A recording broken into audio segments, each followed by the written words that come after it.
ಪಶ್ಚಿಮ ಬಂಗಾಳದ ರಾಜಕೀಯ ಅಖಾಡದಲ್ಲಿ ಹುಮಾಯೂನ್ ಕಬೀರ್ ಎಂಬ ಹೆಸರು ಈಗ ದೊಡ್ಡ ಮಟ್ಟದ ಸಂಚಲನ ಮೂಡಿಸಿದೆ. ಒಂದು ವಿಡಿಯೋ ಸ್ಟಿಂಗ್ ಆಪರೇಷನ್ ಇಡೀ ರಾಜ್ಯದ ಚುನಾವಣಾ ವಾತಾವರಣವನ್ನ ಬದಲಿಸಬಹುದೇ?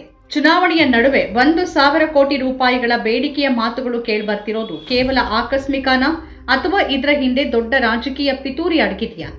ಎಐ ತಂತ್ರಜ್ಞಾನದ ಯುಗದಲ್ಲಿ ಒಂದು ವಿಡಿಯೋದ ಸತ್ಯಾಸತ್ಯತೆಯನ್ನ ಪತ್ತೆ ಹಚ್ಚೋಕೆ ಅಷ್ಟು ಸಮಯ ಬೇಕಾ?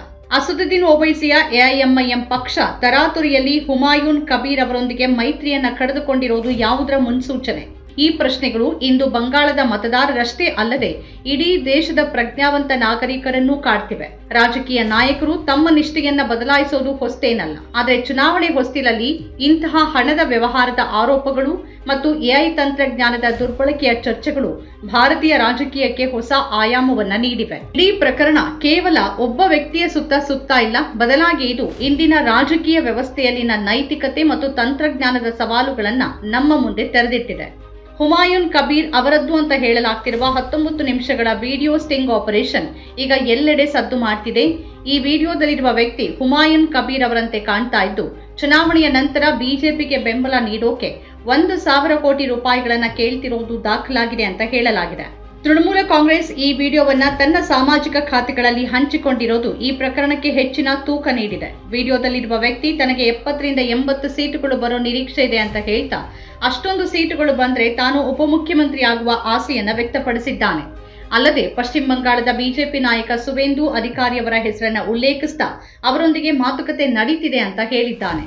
ಆದರೆ ಹುಮಾಯೂನ್ ಕಬೀರ್ ಈ ಆರೋಪಗಳನ್ನ ಸಂಪೂರ್ಣವಾಗಿ ತಿರಸ್ಕರಿಸಿದ್ದು, ವಿಡಿಯೋದಲ್ಲಿರೋದು ತಾವಲ್ಲ ಮತ್ತು ಅದನ್ನ ಕೃತಕ ಬುದ್ಧಿಮತ್ತೆ ಬಳಸಿ ಸೃಷ್ಟಿ ಮಾಡಲಾಗಿದೆ ಅಂತ ವಾದಿಸುತ್ತಿದ್ದಾರೆ.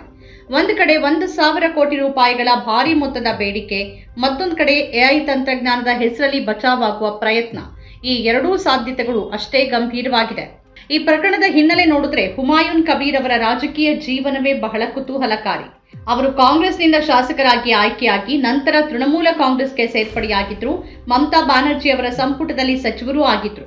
ಆದರೆ ನಂತರ ಪಕ್ಷದ ವಿರುದ್ಧವೇ ಟೀಕೆ ಮಾಡಿ ಅಮಾನತುಗೊಂಡಿದ್ರು. ಬಿಜೆಪಿ ಸೇರಿ ಅಲ್ಲಿಯೂ ಸೋಲನ್ನ ಅನುಭವಿಸಿ ಮತ್ತೆ ಟಿಎಂಸಿಗೆ ವಾಪಸ್ಸಾಗಿದ್ರು. ಇಂತಹ ರಾಜಕೀಯ ಸ್ಥಿತ್ಯಂತರಗಳ ಇತಿಹಾಸವಿರುವ ವ್ಯಕ್ತಿಯ ಸುತ್ತ ಇಂತಹ ಆರೋಪಗಳು ಬಂದಾಗ ಜನ ಸುಲಭವಾಗಿ ನಂಬುವ ಸಾಧ್ಯತೆ ಇರುತ್ತೆ. ಕಳೆದ ವರ್ಷ ಅವರು ಮುರ್ಷಿದಾಬಾದ್ನಲ್ಲಿ ಹೊಸ ಬಾಬ್ರಿ ಮಸೀದಿಯನ್ನ ನಿರ್ಮಿಸೋದಾಗಿ ನೀಡಿದ ಹೇಳಿಕೆ ಇಡೀ ದೇಶದಲ್ಲಿ ಚರ್ಚೆಯಾಗಿತ್ತು. ಈ ಹೇಳಿಕೆಯಿಂದ ಯಾರಿಗೆ ಲಾಭವಾಗುತ್ತೆ ಅನ್ನೋದು ಗುಟ್ಟಾಗಿ ಉಳಿದಿಲ್ಲ. ಮುಸ್ಲಿಂ ಮತಗಳನ್ನ ಒಡೆಯೋಕೆ ಮತ್ತು ಬಿಜೆಪಿಗೆ ಧ್ರುವೀಕರಣದ ಅವಕಾಶ ಮಾಡಿಕೊಡೋಕೆ ಇಂತಹ ಪ್ರಚೋದನಕಾರಿ ಹೇಳಿಕೆಗಳನ್ನ ನೀಡಲಾಗ್ತಿದೆಯಾ ಅನ್ನೋ ಗಂಭೀರ ಅನುಮಾನಗಳು ರಾಜಕೀಯ ವಲಯದಲ್ಲಿ ದಟ್ಟವಾಗಿದ್ವು.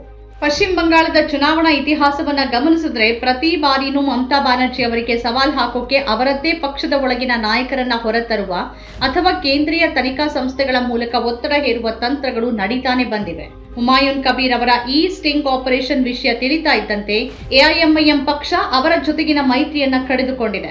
ಬಂಗಾಳದ ಮುಸ್ಲಿಮರು ಬಡವರು ಮತ್ತು ಶೋಷಿತರು ಅಂತ ಹೇಳ್ತಾ ತಾವು ಒಂಟಿಯಾಗಿ ಸ್ಪರ್ಧೆ ಮಾಡುವುದಾಗಿ ಓವೈಸಿ ಘೋಷಣೆ ಮಾಡಿದ್ದಾರೆ. ಇದು ತೃಣಮೂಲ ಕಾಂಗ್ರೆಸ್ಗೆ ಸಿಗುವ ಮುಸ್ಲಿಂ ಮತಗಳನ್ನ ವಿಭಜಿಸುವ ಒಂದು ತಂತ್ರ ಅನ್ನೋ ಪ್ರಶ್ನೆ ಮೂಡುತ್ತೆ. ಮತ್ತೊಂದು ಕಡೆ ಬಿಜೆಪಿಯ ನಾಯಕರು ಇದು ಟಿಎಂಸಿಯ ಪಿತೂರಿ ಅಂತ ಹೇಳ್ತಿದ್ದಾರೆ. ಅಂದ್ರೆ ಒಬ್ಬನೇ ವ್ಯಕ್ತಿಯನ್ನ ಇಟ್ಕೊಂಡು ಎರಡೂ ಕಡೆಯವರು ತಮ್ಮದೇ ಆದ ರಾಜಕೀಯ ಲಾಭವನ್ನ ಹುಡುಕ್ತಿದ್ದಾರೆ. ರಾಜಕೀಯದಲ್ಲಿ ವಾಷಿಂಗ್ ಮಷಿನ್ ಎಂಬ ಪದ ಈಗ ಸರ್ವೇ ಸಾಮಾನ್ಯವಾಗಿ ಹೋಗಿದೆ. ಭ್ರಷ್ಟಾಚಾರದ ಆರೋಪ ಹೊತ್ತ ನಾಯಕರು ಬಿಜೆಪಿ ಸೇರಿದ ಕೂಡಲೇ ಹೇಗೆ ಪವಿತ್ರರಾಗ್ತಾರೆ ಅನ್ನೋದನ್ನ ಮಮತಾ ಬ್ಯಾನರ್ಜಿ ಅವರು ವೇದಿಕೆ ಮೇಲೆ ವಾಷಿಂಗ್ ಮಿಷಿನ್ ಇಟ್ಟು ತೋರಿಸಿ ಲೇವಡಿ ಮಾಡಿದ್ರು. ಈ ಸ್ಟಿಂಗ್ ಆಪರೇಷನ್ ಕೂಡ ಅದೇ ಹಾದಿಯಲ್ಲಿದೆಯಾ? ಚುನಾವಣಾ ಆಯೋಗ ಇಂತಹ ಗಂಭೀರ ಆರೋಪಗಳಿರುವ ವಿಡಿಯೋಗಳ ಸತ್ಯಾಸತ್ಯತೆಯನ್ನ ಪತ್ತೆ ಹಚ್ಚೋಕೆ ಯಾಕೆ ವಿಳಂಬ ಮಾಡ್ತಿದೆ ಅನ್ನೋದು ದೊಡ್ಡ ವಿಪರ್ಯಾಸ. ಹುಮಾಯೂನ್ ಕಬೀರ್ ಪ್ರಕರಣ ಕೇವಲ ಬಂಗಾಳಕ್ಕೆ ಸೀಮಿತವಾದ ಸಮಸ್ಯೆ ಅಲ್ಲ. ಇದು ಭಾರತೀಯ ಚುನಾವಣಾ ವ್ಯವಸ್ಥೆಯಲ್ಲಿ ತಂತ್ರಜ್ಞಾನ ಮತ್ತು ಹಣದ ಪ್ರಭಾವ ಎಷ್ಟು ಅಪಾಯಕಾರಿಯಾಗಿ ಬೆಳೀತಿದೆ ಅನ್ನೋದಕ್ಕೆ ಸಾಕ್ಷಿಯಾಗಿದೆ.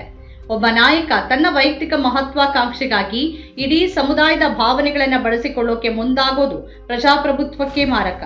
ತನಿಖಾ ಸಂಸ್ಥೆಗಳು ಕೇವಲ ಪ್ರತಿಪಕ್ಷಗಳ ನಾಯಕರನ್ನ ಗುರಿಯಾಗಿಸೋದಕ್ಕಿಂತ ಇಂತಹ ಭಾರೀ ಭ್ರಷ್ಟಾಚಾರದ ಅನುಮಾನವಿರುವ ಪ್ರಕರಣಗಳನ್ನ ನಿಷ್ಪಕ್ಷವಾಗಿ ತನಿಖೆ ಮಾಡಬೇಕಿದೆ.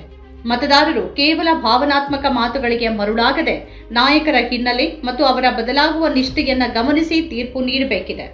ವಿಡಿಯೋ ನಿಜವೇ ಅಥವಾ ಎಐ ಸೃಷ್ಟಿನ ಅನ್ನೋದು ತಾಂತ್ರಿಕವಾಗಿ ಸಾಬೀತಾಗಬಹುದು. ಆದರೆ ರಾಜಕೀಯದಲ್ಲಿ ಜನಸಾಮಾನ್ಯನ ನಂಬಿಕೆಯನ್ನು ಉಳಿಸಿಕೊಳ್ಳೋದು ಇವತ್ತು ಅತಿ ದೊಡ್ಡ ಸವಾಲಾಗಿದೆ. ಈ ಪ್ರಕರಣದ ಅಂತ್ಯ ಏನಾಗಲಿದೆ ಅನ್ನೋದು ಬಂಗಾಳದ ಭವಿಷ್ಯದ ರಾಜಕೀಯ ದಿಕ್ಕನ್ನ ನಿರ್ಧರಿಸಲಿದೆ. ನಮ್ಮ ಕಾರ್ಯಕ್ರಮಗಳನ್ನ ನೀವು ನೋಡ್ತಾ ಇದ್ರೆ ನಮ್ಮ ಚಾನೆಲ್ ಅನ್ನ ಸಬ್ಸ್ಕ್ರೈಬ್ ಮಾಡಿ, ಪಕ್ಕದ ಬೆಲ್ ಐಕಾನ್ ಒತ್ತಿ ನಮ್ಮನ್ನ ಬೆಂಬಲಿಸಿ. ಹಾಗೆ ನಮ್ಮ ಕಾರ್ಯಕ್ರಮಗಳನ್ನ ಲೈಕ್ ಮಾಡಿ, ಕಮೆಂಟ್ ಮಾಡಿ, ಅದನ್ನ ಬೇರೆಯವರಿಗೂ ವಾಟ್ಸ್ಆಪ್ ಮೂಲಕ ಶೇರ್ ಮಾಡಿ. ನೀವು ಹೀಗೆ ಮಾಡಿದಾಗ ನಮ್ಮ ಚಾನೆಲ್ ಇನ್ನಷ್ಟು ಮತ್ತಷ್ಟು ಜನರಿಗೆ ತಲುಪಲು ನೀವು ನಮ್ಮೊಂದಿಗೆ ಸಹಕರಿಸಿದ ಹಾಗಾಗುತ್ತೆ. ಇದು ನೀವು ಯಾವುದೇ ಖರ್ಚಿಲ್ಲದೆ ಕೆಲವೇ ಸೆಕೆಂಡುಗಳಲ್ಲಿ ನೀಡಬಹುದಾದ ಸಹಕಾರ. ಧನ್ಯವಾದಗಳು.